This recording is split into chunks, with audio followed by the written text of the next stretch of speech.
everyone, this is Glenn with Vegas Backyard Prepper, and today we are going to be dehydrating radishes.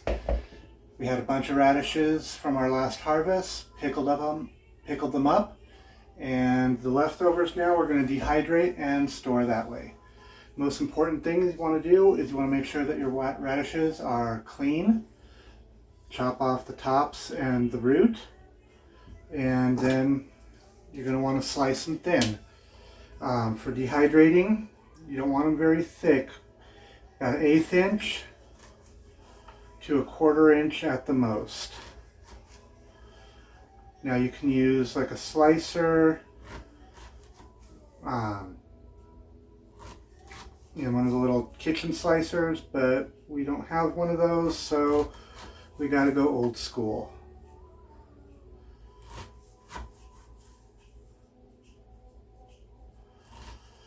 Now the radishes that I'm slicing right now are a giant purple globe.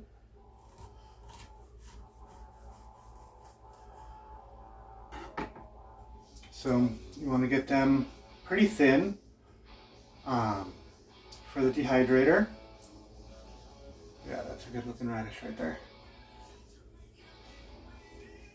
Slice them up pretty thin, and then you're going to want to rinse them off. So as we slice, we'll put them into the strainer here.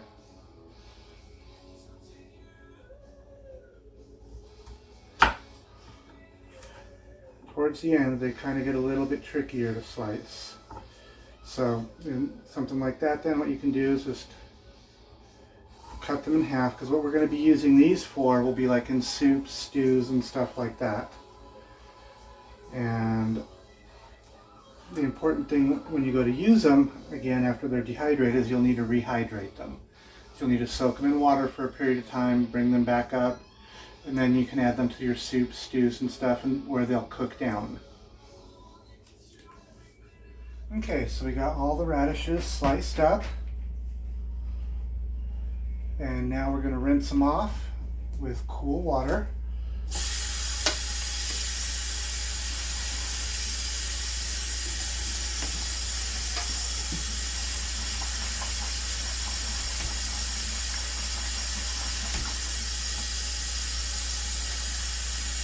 Here in Vegas, getting cool water is not an easy feat.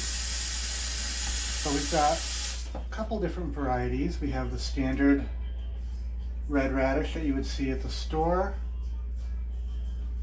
We have a large globe radish. We even had some that are purple. And then one of my favorites is one called a watermelon radish. Has that nice pink coloration in the center. So now that we've got them all rinsed off, I'm going to shake them dry a little bit. And then we need to pat them dry so we can put them in the dehydrator. Now, if you're going to be just wanting to make like radish chips or something like that,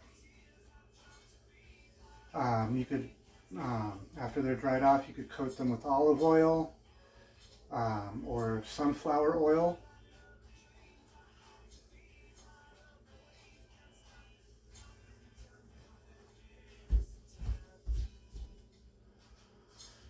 Put a little salt on them and then put them in the dehydrator, and you can make radish chips that way, which is really good for like these globe ones.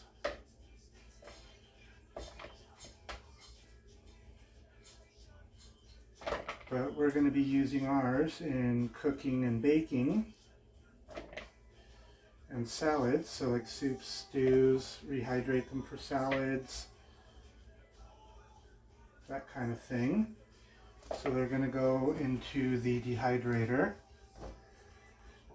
just plain.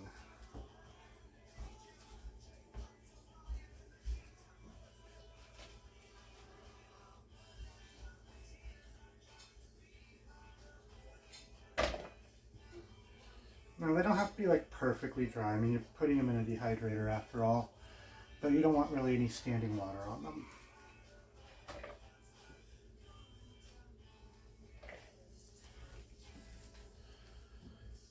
So I'm going to finish this up, and then we're going to head outside to the dehydrator and get the dehydrator loaded. Okay, so we're outside here and we're getting the dehydrator filled. This is a regular Nesco dehydrator, got it at Walmart. What I'm doing for the larger slices, I'm putting them straight onto the trays. For the smaller pieces, I am using the mesh that comes with. That way then when they dehydrate and shrivel up, they don't fall through. And you just want to load up your trays. You want to do it so that way there's plenty of airflow in between them. You don't want them touching or like doubled up on top of each other. And just go through, load up your trays.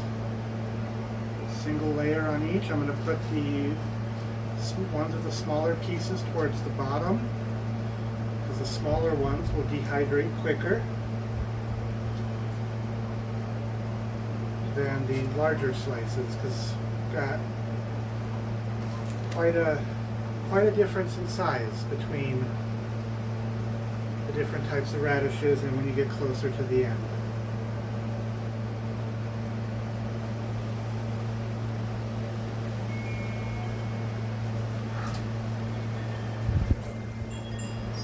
Now we do the dehydrating outside because we also do stuff like bell pepper, jalapeno pepper, and stuff like that, and that's not something you really want to do in the dehydrator inside the house.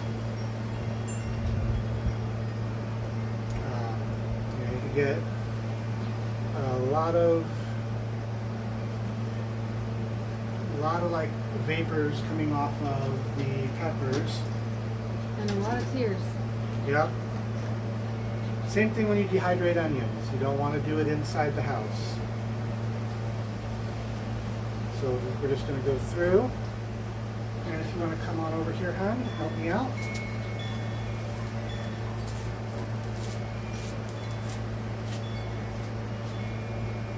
Lovely wife Brandy here going to give me a hand.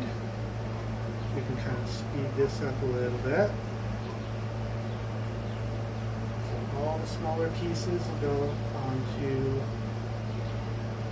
the mesh, and the bigger ones will go onto the regular rack.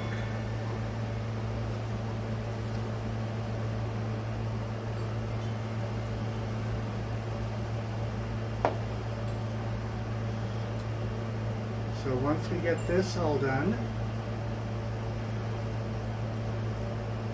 we'll talk about storage and some ideas of what you can use this for cooking. Okay, so we got all of the trays filled. You set your top on, and then you want to set your temperature.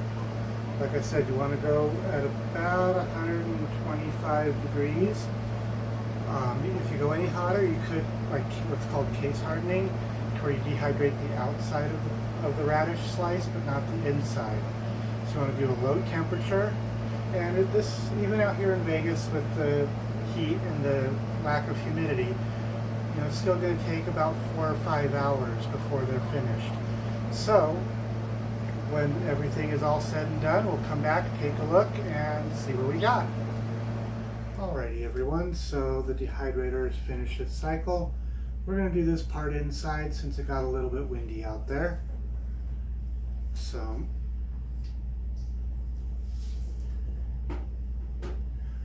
the thing you want to look for is you want them to be completely dry. You want them to snap when you pull them out. Even in any thick ones, you want them all to be completely dried out. So, storage wise, all we're going to do is just store them in a mason jar.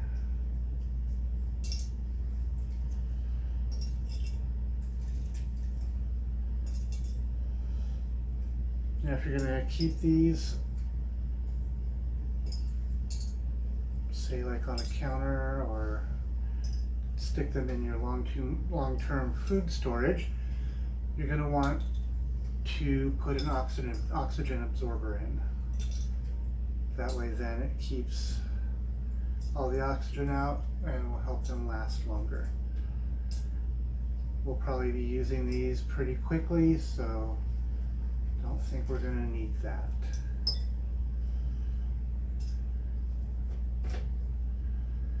And that's all there is to dehydrating radishes. Bye for now.